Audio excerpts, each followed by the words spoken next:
Welcome, everybody, to the Boat Dealer Profits Podcast. I am your host, Matt Sellhorst, creator of the Splash System, founder of Boat Dealer Profits and Boat Dealer Profits Marketing Agency, where we're committed to helping family-owned boat dealerships just like you sell more boats, make more money, and have more fun.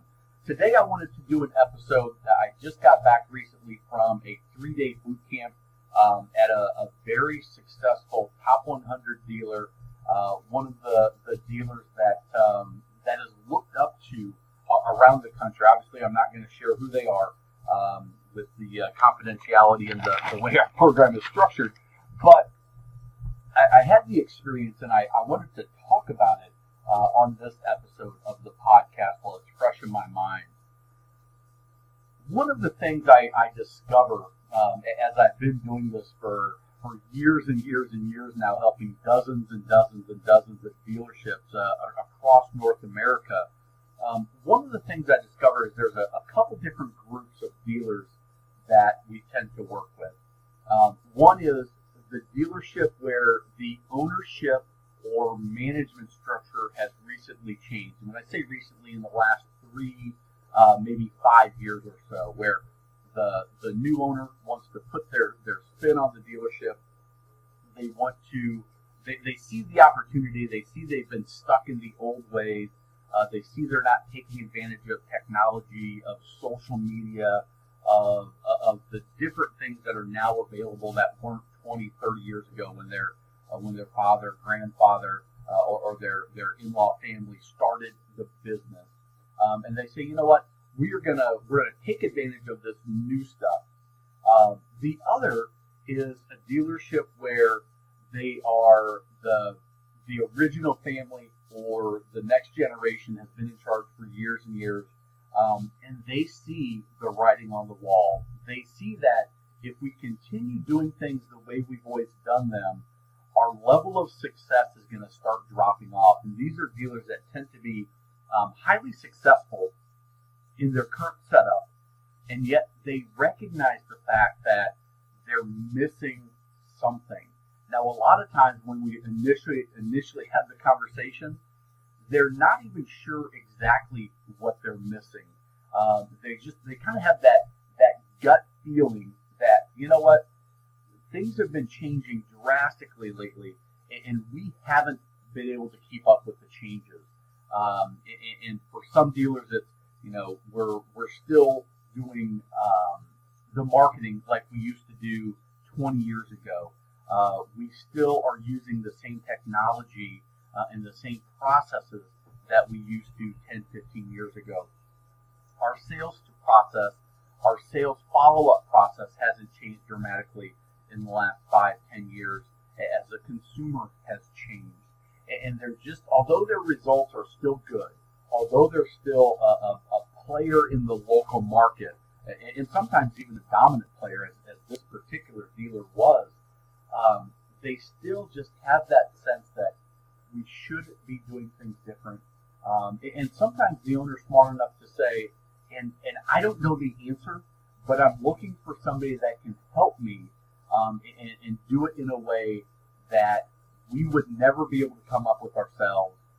Or if we did, it would take us so long and it would be so expensive that we're willing to find an expert to help us through the process. So what are some of the things that we've discovered as we go into these dealerships, these family-owned dealerships, and anywhere from 2 to 3 million in revenue, all the way up to I don't know exactly what this dealer's revenue was on the entire side, but 20, 30, 40 million dollars in revenue, and sometimes more.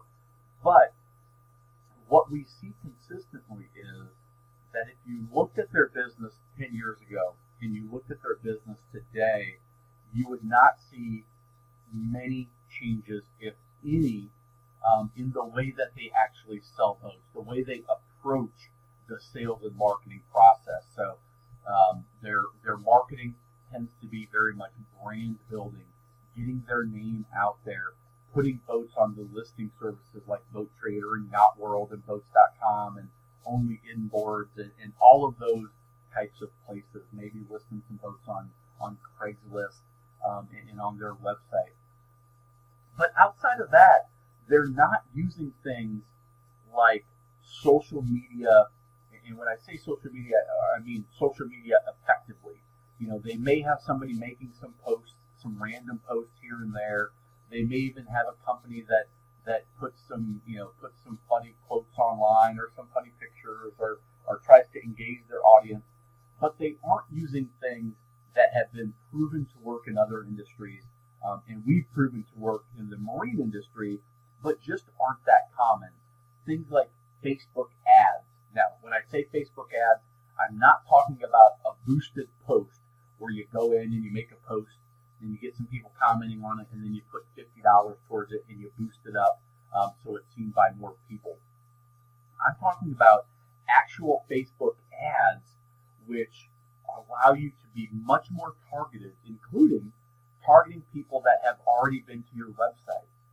People that have been to your website, and then you can follow them around with inventory. You can follow them around with other offers. You can follow them around with your brand building message in a way that is strictly targeted to those people who are the highest possible prospect for your dealership. You can do it just in the local market area so that there's very little waste in your ad spend, and you get over the long haul, you get very, very predictable and very solid results.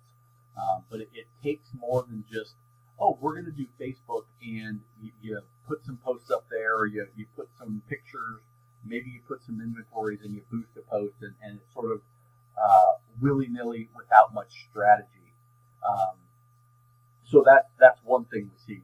The other thing that we see in these dealerships is when you look at their, and I'm going to distinguish their follow-up process and their sales process. So their follow-up process, what I mean by that, for the definition behind it, is they have a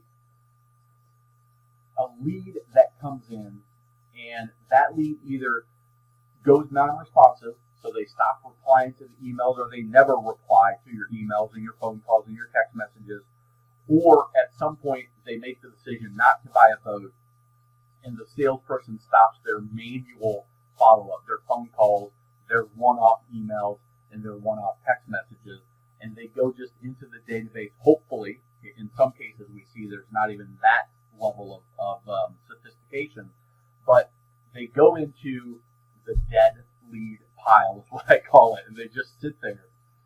And what we find is that most dealers that we go into have a very loosey-goosey or no follow-up process at all for those types of leads. And that would also, for most dealers, that would include people that have spent money with them in their parts or accessory department, or even bought a boat from them previously. And unless that person raises their hand, picks up the phone, and calls the dealership, they get no outbound communication, or very sporadic, with no strategy behind it, communication from the dealer, maybe from the salesperson if they don't get too busy, and they just sort of get forgotten about. That's one of the major opportunities that I hear as I'm talking to dealership owners and general managers is, I know in my gut that there's money in there. I know there's sales, but we don't have the time. Our salespeople aren't willing. They don't have the technology in place. There's some reason why they don't know how. What do we say to them? How do we approach them? What can we do to pull some more sales out of that bucket of opportunity? And the answer is very simple. It's my 24/7 boat selling machine that we have